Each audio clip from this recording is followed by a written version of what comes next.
Hello everyone, Nanay Chin here. Magandang buhay and welcome to my mini vlog. So for today's video ay samahan ninyo kami sa aming trip to Boracay. Sa Montenegro kami sumakay at sa pang 12 AM na biyahe ang kinuha namin. Para mas maaga kaming makarating doon at mas maaga naming ma-enjoy ang Boracay. So bali guys, ang Montenegro pa lang ngayon ay 1,050 pesos na ang pamasahe ng adult at 500 pesos naman para sa mga kids. Tapos ang senior citizens naman at saka ang estudyante ay may less din, basta dala nyo lang ang inyong mga IDs. Hindi lang ako sure kung ilang percent ang less. So after ng halos 4 hours sa biyahe, heto na kami, nakarating na kami ng Katiklan. Imimit naman ng Angie yung family ng friend niya, kaya naghintay kami ng ilang minutes bago kami pumasok dito sa kanilang registration room or ticketing room. Bali dito kukuha ng mga ticket guys para sa mga bangka na papunta naman ng Boracay mismo. Ang ticket sa mga ferries guys ay 50 pesos lang naman per person, pero ang kanilang terminal fee ay 150 pesos. So each person ay nagkakahalaga ng 200 pesos. Nakakuha na kami ng ticket kaya papunta na kami sa mga bangka. Bago ka naman makasakay guys ay kailangan munang maglista ng lahat ng pangalan ng mga sasakay. At dahil pagkadami-dami naming bata at mga bitbit, kaya si Manang Ading na lang ang naglista ng lahat. Habang kami naman ay naghihintay ay siya, sige, tuloy ang chismis. Tapos sabi ni Manang Nine, feeling daw niya pati terminal gumagalaw na. Dahil siguro sa puro dagat ang nakikita, kaya ayan. Papunta naman na kami ngayon guys, dito sa bangka mismo na sasakyan namin punta mismo doon sa Boracay. Kaya lang umaambon-ambon, kaya ayan, todo bitbit at todo pandong sa mga bata. Tapos gustong gusto ko sana talaga guys mag-video habang naglalakad ako papunta doon mismo sa bangka dyan sa tulay na yan. Kaya lang talagang hirap na hirap ako at nahihiya ang vlogger nyo.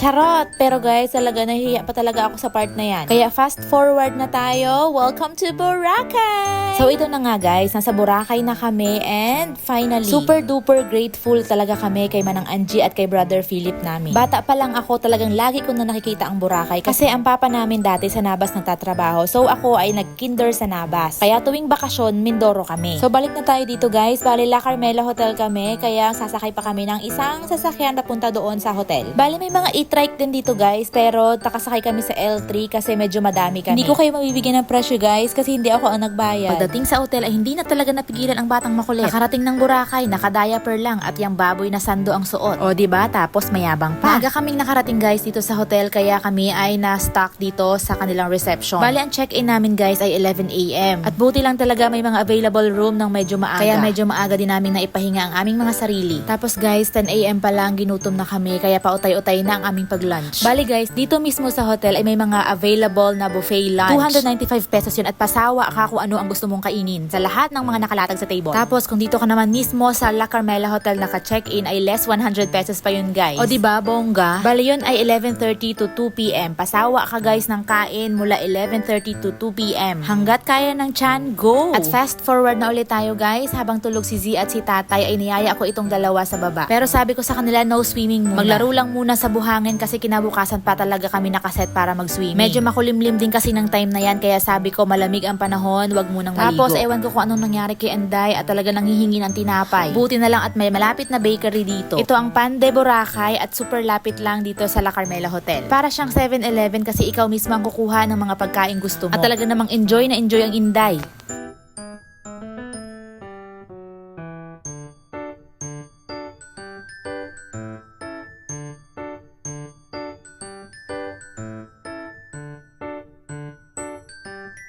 Sabi ko sa kanya, kumuha siya ng gusto niya at aba may paggamit-gamit pa nga rin naman ang kimpe. Pero dahil feeling niya siguro mahirap din naman ay ayan, kinamay na at muntik pa nga malaglag. Kitang-kita na kinabahan siya ng very light doon.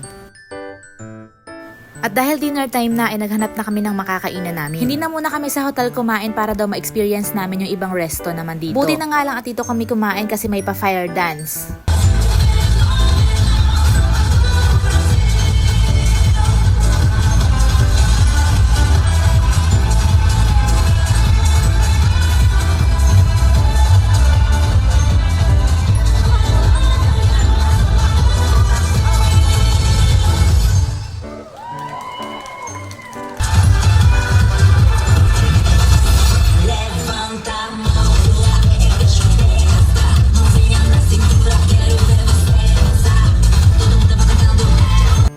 First night namin dito sa Boracay, isa lang masasabi ko. Super thank you Lord. Thank you for giving us Manang Angie. Thank you kasi binigyan mo si Manang Angie ng isang mabait na asawa. Kasi guys, hindi lahat ng ibang lahi ay kasing generous ng brother-in-law namin. Hanggang ngayon ay grabe pa rin ang pagtulong talaga ng Manang Angie namin sa pamilya namin. At hindi yun naging issue sa kanilang mag-asawa. Kaya never ever ako magsasawa na magsabi ng salamat.